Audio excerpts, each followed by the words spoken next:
the Lord doesn't just say things that make us feel good or the things that we want to hear Yeah. or the things that are comfortable for us. Or, like you said, it looks like they were wanting confirmation for their plan, right? To confirm this blessing that I want, Lord, Mm-hmm. right? Instead of like, Lord, what is your will? Right. And so I think we do it often though. Like, right? Like, Lord, put like I came up with this idea. I just want you to stamp it and put your name on it and give me your blessing and just say, Yeah. yeah, go ahead, Victoria. Pursue that career. Apply for that job. Like, Yeah. do that. Like, and we want to hear that part, but we're not looking for him to redirect us.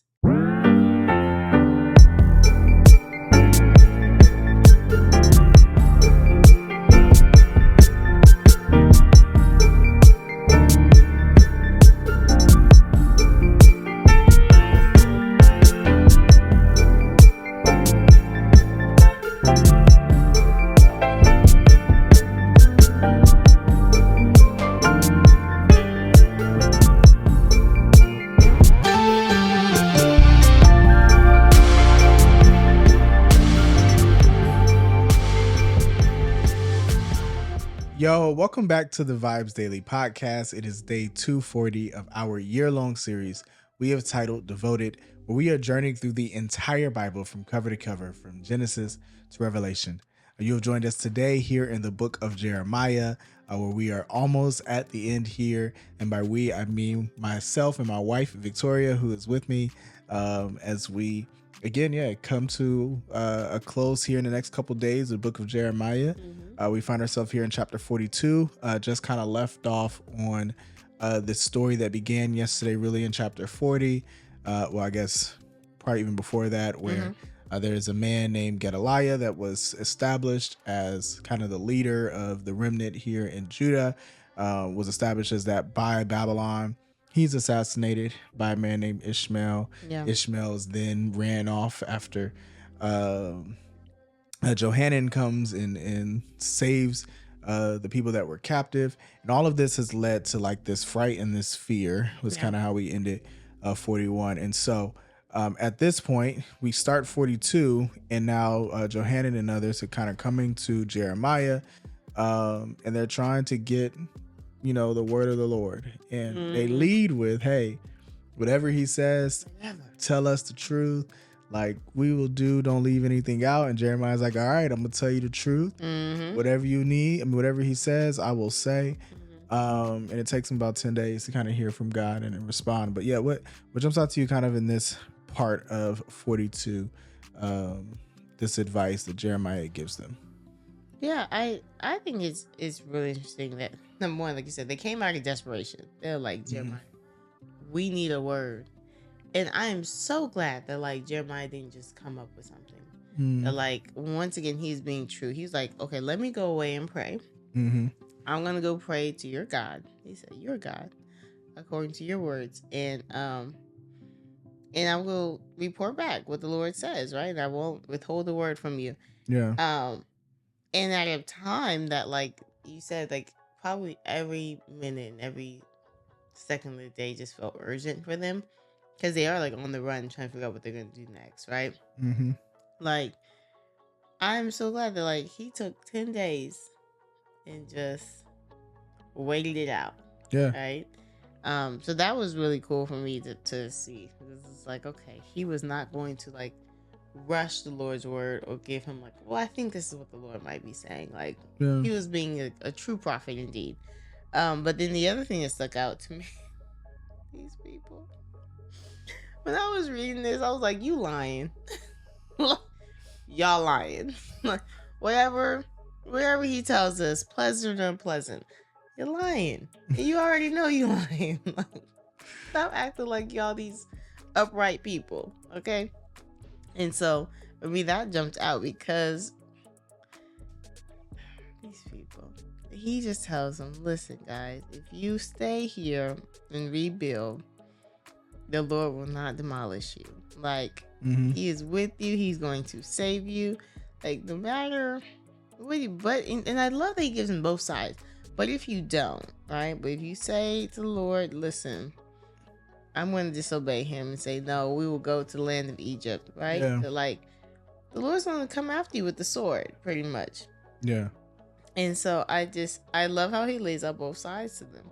Like, all who goes to Egypt, they'll stay there for a while, but y'all gonna die, whether it's the sword, the famine, or the plague. Yeah. And the same things that he's been saying this whole time. Right? There won't be, and the part that got me was like, there won't be a single survivor, right? Like, or a fugitive. So, yeah, just don't go to Egypt. Yeah. Yeah. I think I agree with you. I mean, there's a couple of things that you pointed out that, did resonate with me. Verse 7, just that at 10 days, like you said, you appreciated him just kind of waiting. I think I just also just appreciated the insight that gives us to the fact that like God doesn't always speak immediately, right? Even when you may seek him with your whole heart, right? You may be looking for a word. He might not get it to you on day 1 or day 2 or day 3, right? Like, and so yes, commend Jeremiah for waiting until God says something, but I think that's also just a challenge for us to know, like, it's not like God didn't hear me because he hasn't answered me on day 3. Right. Like, oh, well, maybe I should speak up, right? Or maybe he's not going to answer me. Right. Right? Like, no, just because he has not answered me yet does not mean he will not answer me. And so I think there was just that, I just appreciate it as just a personal application of like, okay, if I'm praying about something, wait it out, right? Don't be so impatient. And I think, that is a challenge for many of us today, is waiting, like being persistent enough to wait. Listen, after day 4, I forgot what I was praying about. Like, for real, like, don't you forget sometimes? I forget. They're like, oh yeah, I'm supposed to be praying on that.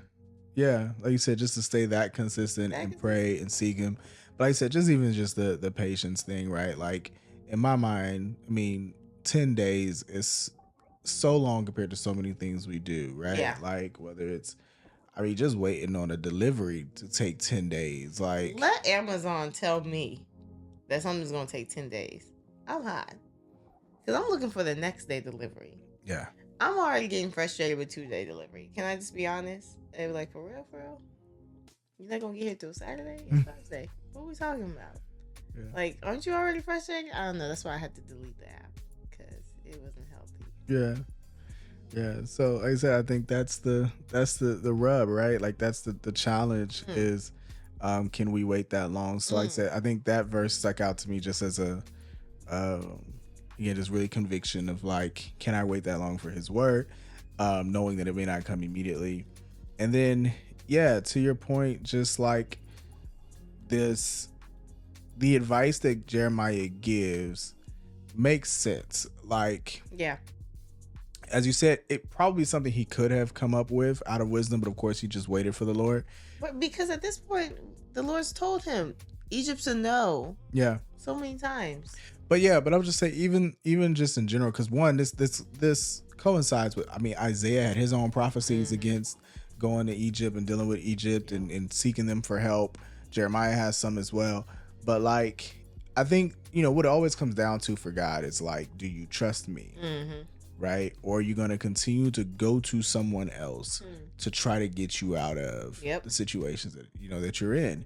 Or do you trust me? Right? Even we just go back to, I know that letter was to the exiles, but like, even just think about what God said through Jeremiah, as far as like, I have a plan for you, right? For all of this. I think that's kind of what you even just see here. It's just like, look, I'm with you. I have a plan. It's going to work out. Do you trust me, or are you still going to go seek somebody else? And I think that's the issue God has with it. Definitely. Yeah. And even where he told them to stay, just to stay in your land. If I'm not mistaken, like, this is still the land that just had wine and summer fruits and it was bountiful. They was living. Right? Like, why don't you just go back to there? Yeah. And wait for the Lord to provide. Yeah. But they looking back at Egypt. But yeah. Yeah. But as we see. I would say, in 43, you said they were lying. 43 proves that that's the case. I mean, they think Jeremiah is the one that's lying, right? So like, why even ask him then? Yeah, that's the piece that's so interesting, right? Like, He said, why ask Jeremiah if as soon as he says something that you don't agree with, your assumption is that he's lying? Mm-hmm. Right? Because his word was valid enough for you to go and ask him. Yep. You trusted him enough for that. But as soon as he says something that is contrary to what you wanted to hear, he's a liar. Like, again, that to me is just so strong. Like, it's one thing to just be like, I don't want to hear that, and I'm going to do what I want to do anyway. Anyways. Like, that's one thing. It's a whole other thing to flat out call this man a liar. Like, that's crazy. This is a lie. What you just said is not true. At all.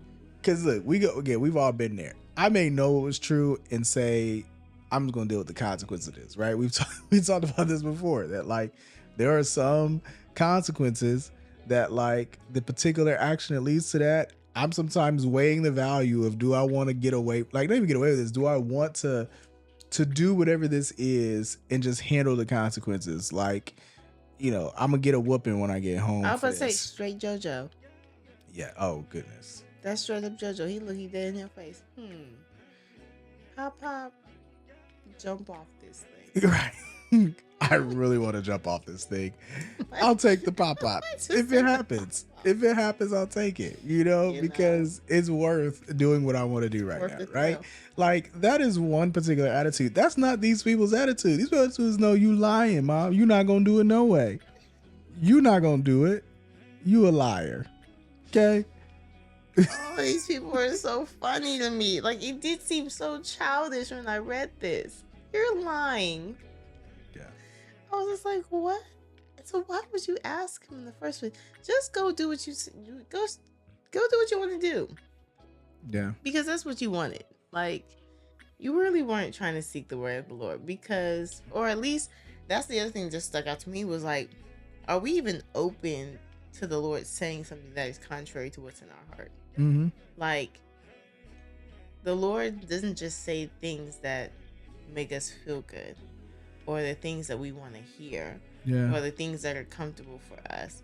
Or, like you said, it looks like they were wanting confirmation for their plan, right? To confirm this blessing that I want, Lord, right?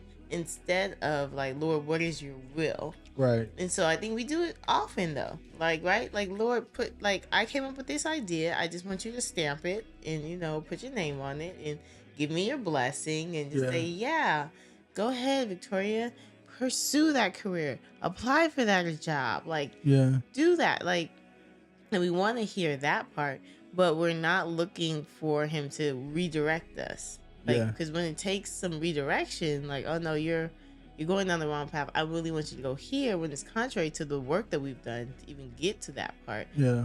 It's like, no, I'm not going to do that.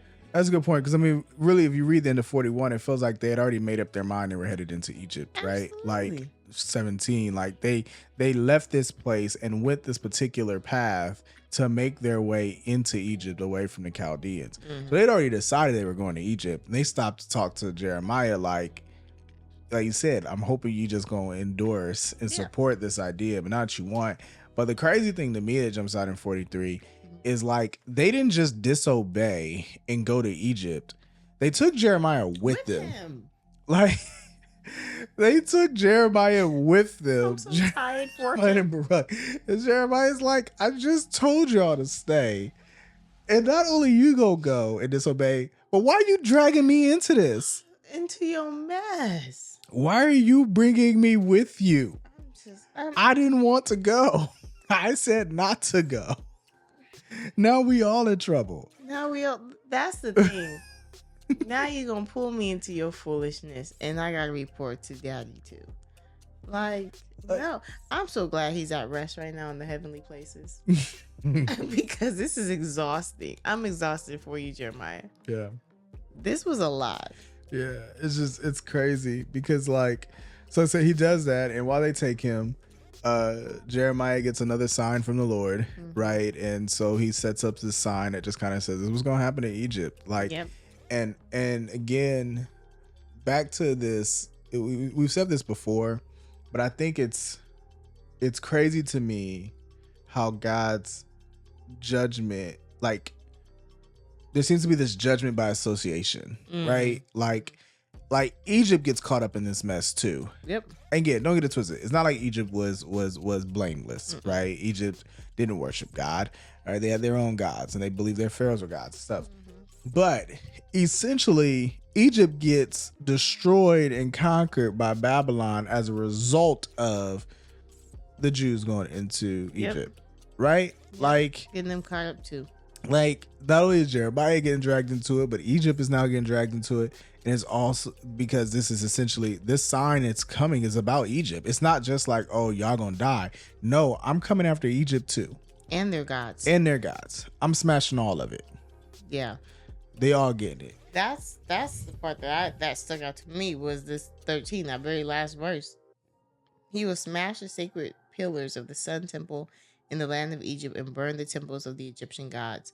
Like, for me, it did like really stick out that like, oh yeah, the Lord was using other nations to kill other gods or to conquer other, like I'm using Nebuchadnezzar not only just to punish the people, but to destroy these false gods, right? Or at least their temples and these statues. Like, because Nebuchadnezzar came in there, unlike the Israelites, came in there smashing other gods, not taking them for themselves and worshiping them, right? Yeah. And so I think he was also accomplishing that mission, which I didn't really think about as like, I think about Moses as battle of the gods, right? Like the plagues and stuff. I didn't think about like, yeah, he's punishing the people for their sins, but also he's taking out all these like obscene images. Yeah. So I say Egypt is about to get it, and Jeremiah says more of that in 44, right? So in 44, he kind of talks about what's going to happen to the people that choose to go to Egypt or that has made that choice already. Essentially, like this is what's going to happen to them, and it's crazy because he gives this like very clear description of like this is what's going to happen. And again, the people like are just like, yeah, nah. That's exactly that's exactly how I saw it. Nah, No, we're not doing that. No, I'm not doing that. Matter of fact, that's fine if that's what you say is gonna happen. I'm still not doing it. Like, I'm doing what I want to anyway. These people are wild. That's why the Lord was like, I can't work with y'all. Like, I can't work with this. Yeah. Okay? I mean, the women was out here like, you think we was worshiping these gods with our husband's permission? They do. They know Ask them. Teddy, come tell them. Teddy? You knew. Who's Teddy? I don't know. Teddy's the Listen. Listen, I'm role playing with the kids too much, okay? All we got is teddy bears. I'm the one with the pretty white dress. You know this. I play with 4-year-olds all day. What are you talking about? Yes, Teddy. No, Teddy sounds like, I won't even say what Teddy sounds like, but I wasn't thinking of a bear. Okay. You wasn't teddy bear? No, it wasn't. Well, I was in preschool teddy bear. That's what I was doing. But yeah, I mean, like legit, they're just like, nah, we're gonna keep doing this. Yep. We're gonna keep worshiping these other gods. We're gonna do this, despite what you just said. Like, again, the defiance is crazy. Is so appalling. And like, again, I have to be humble enough to like view my own life and say like, how often have I just flat out looked at God and been like, nope, yeah, I'm not doing that. Matter of fact, I'm gonna keep doing this. You got the wrong one. I used to say that jokingly all the time. Yeah, Lord, you got the wrong one. That's not me. I'm not gonna do that. You know me better than that. You know not to ask me to do that. I ain't gonna do it. But like here, I'm not, they said, not any better. Because in verse 10 it says they have not become humble to this day, and they have not feared or followed my instruction or my statutes that I set before you and your ancestors. Yeah. It's the humility thing. It's lacking here. Yeah. Pride is excelling. I don't know, man. Like, This is just so crazy to me. Like, to hear these words. For the word you spoke to us, is verse 16. In the name of the Lord, we are not going to listen to you. Instead, we will do everything we promised. We will burn incense to the Queen of Heaven and offer drink offerings to her, just as we, our fathers, our kings, and our officials did in Judah's cities and in Jerusalem's streets. Matter of fact, we was doing it in your house.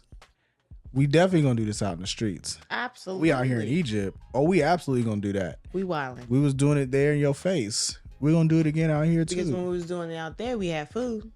Like, and yeah, that was okay. So that's the last thing on this. I mean, 45 is really short, so we got time. But that part, to your point, right? So that I'm gonna keep reading because that's the next verse. Yep. We will burn offerings to heaven and our just as we did our fathers. Verse 18. So into 17. Then we had enough food. We were well off and we saw no disaster. But from the time we ceased to burn incense to the Queen of Heaven and offer her drink offerings, we have lacked everything. And through sword and famine, we have met our end. This is the part I think that like really, I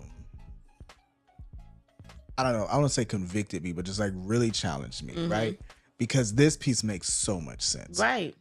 It makes so much sense that like essentially the people are like, look, when we were out here living for these other gods, we had our quote unquote needs met.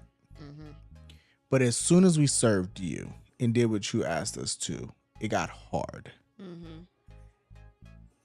And I'm like, if this is not the testimony of so many believers and followers of Jesus, right? When I was out in the world sinning, doing what I wanted to do, it seemed like life was great. It seemed like I always had enough money to party. I always had, you know what I'm saying? Like a ride, I had a place to stay. I had like, it seemed like people was around, you know, I had friends, like all this kind of stuff, right? Friends, like it seemed like I had those things when I was doing that. As soon as I decided to follow you, lost friends, right? I felt like I was broke. I don't know what happened. All of a sudden, like I had no money, like, or there seemed to be consequences for everything I did. All of a sudden, like now all of a sudden I'm trying to live and I can't do nothing without there being a consequence. Like, God, wait, why did it become so hard? Drunk's not even fun anymore. Why did it become so hard?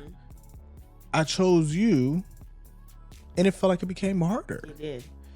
And they're like, so why would we go back to you? I'm gonna go back to this queen of the heavens, right? I'm gonna go back to these other guys. So I can get this money. Because we was prospering. We didn't lack anything. We had enough food. We were well off. There was no disaster. Like, and Jeremiah was just like, it's called grace. He's giving you time to repent, to come back. But now that y'all ain't repented, now it's this destruction. It's so crazy. But it is like, can you just see the enemy just in their minds? Just like playing these tricks of like making it seem like these gods were their providers.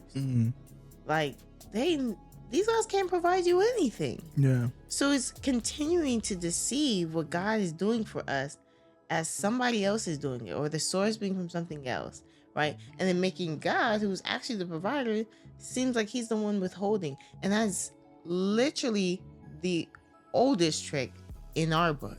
Yeah. Genesis, right? Yeah. And making Adam and Eve feel like it is God who is holding out. The life with God is limited. Yeah. Right? But like as soon as you eat this apple, you do this or satisfy yourself, you can have more than you thought you could have. Right? And so it's so crazy because like I'm grieving as I'm reading this, because I'm just like, guys, you have no idea how blinded you are in these actions, but you are thinking that you're so right. And it does challenge me to be like, let me never feel like I am too sure or too right about anything, other than following God. Yeah. Because I can be so deceived. Yeah. Like I said, it's really challenging, and I've shared my testimony to your point. Like, there was a real season in my life, particularly after I moved back to California. So when I moved back to California, that's probably one of the significant moments in my like devotion to God and following Jesus. Like, I had started a ministry in Atlanta, but I think that my lifestyle hadn't really caught up to kind of the call that God had given me. But moving to California really helped that a lot, because it pulled me away from a lot of like environments and stuff that I just tend to be tempted by, right? And like, again, I'm not putting this on nobody else. It was just simply me.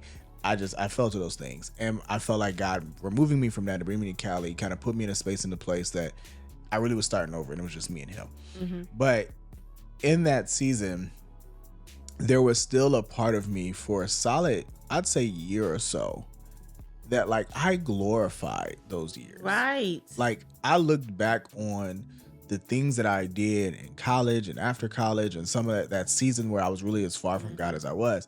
And like, those are the glory days, quote unquote. Like, I would tell stories with like just this fervor and excitement about things that I did that were sinful and ratchet and all sorts of stuff that I was doing. And I would tell those stories like God.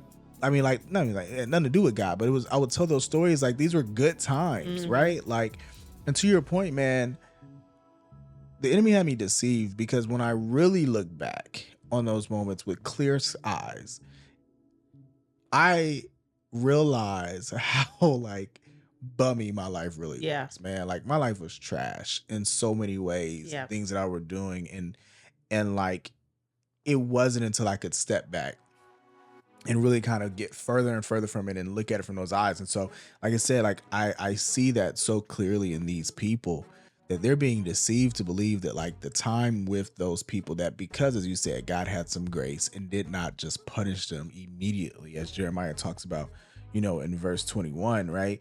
Like, if that's the case, they mistook that for, again, just like this easy, well-off life. And I know I had that very same experience, and it took me a while to like step back and actually be more so ashamed and like just clear-eyed about like, man, that life was not good, and that's not something I would wish on anybody, and not something I would ever want to pursue again.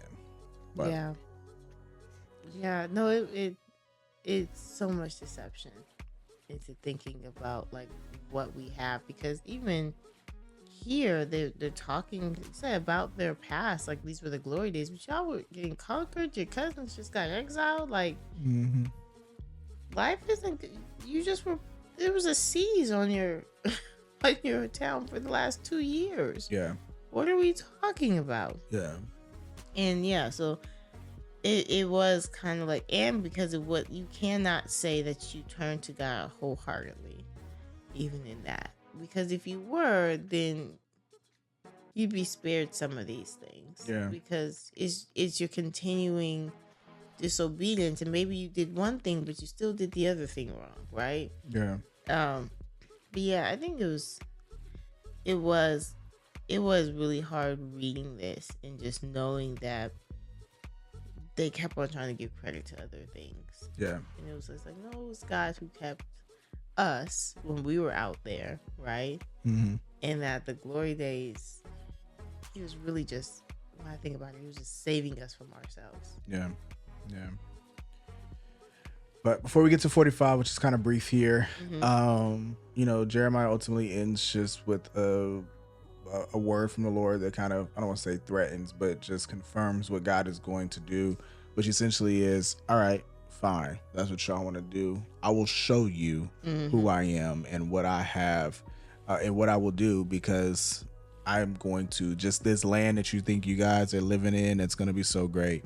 It's just going to be conquered. And I'll just prove it. I'm just going to prove it to you guys that I am still in control here. And this is what's going to happen. So ultimately, they, essentially invited the wrath of God upon themselves and all of Egypt. But We get these like 7 verses here. Is it 7? It's not even 7. 5 verses.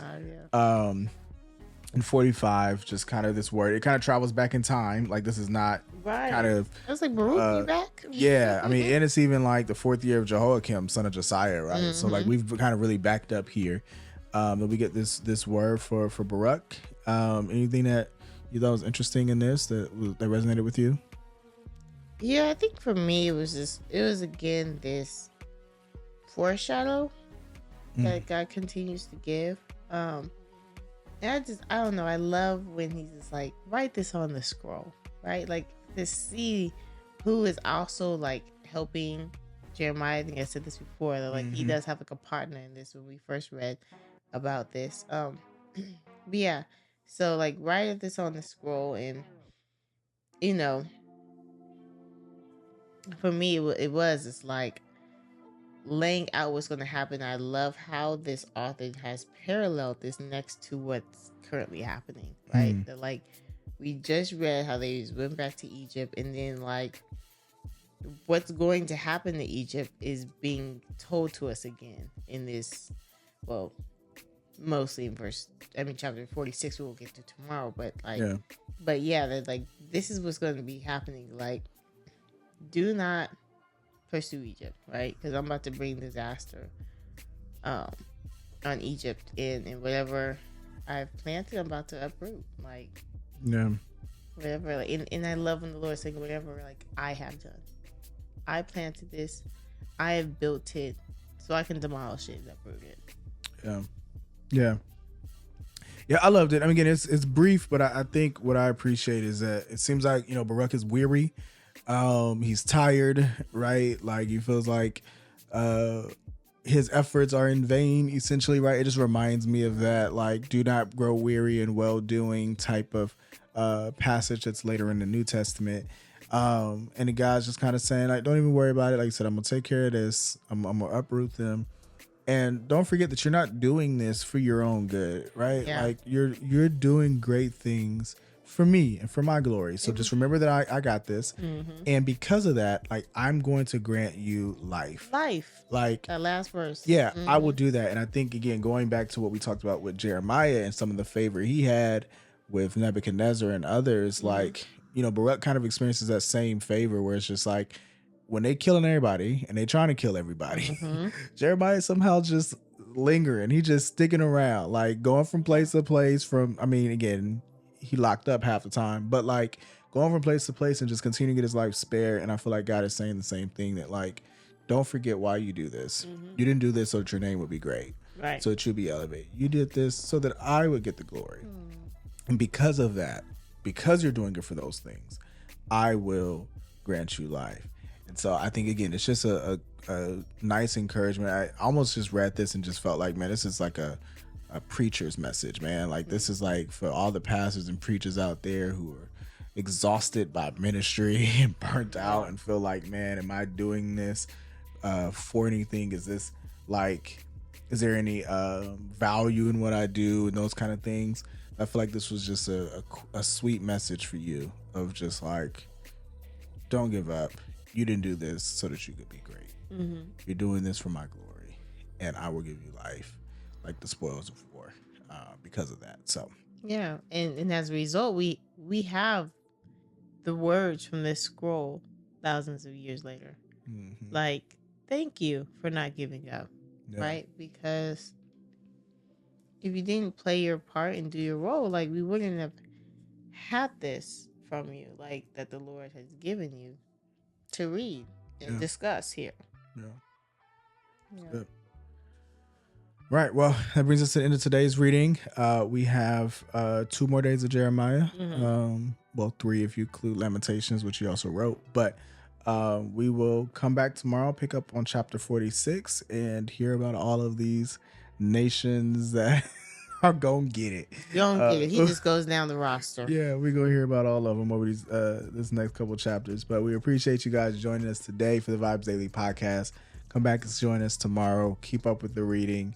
Again, we'll just remind you, this goes best with actually doing the reading because we don't cover every little bit. But we hope that this is helpful to supplement that. But look forward to seeing you tomorrow. Until then, Take care. Thank you for joining us for the Vibes Daily Podcast. Be sure to like, comment, and subscribe on your favorite podcast platform or download our favorite, the Vibes Church app. Visit vibes.church/devoted for additional episodes, notes, details, and the latest merch. Join us next time as we continue our journey through the Bible. Take good care.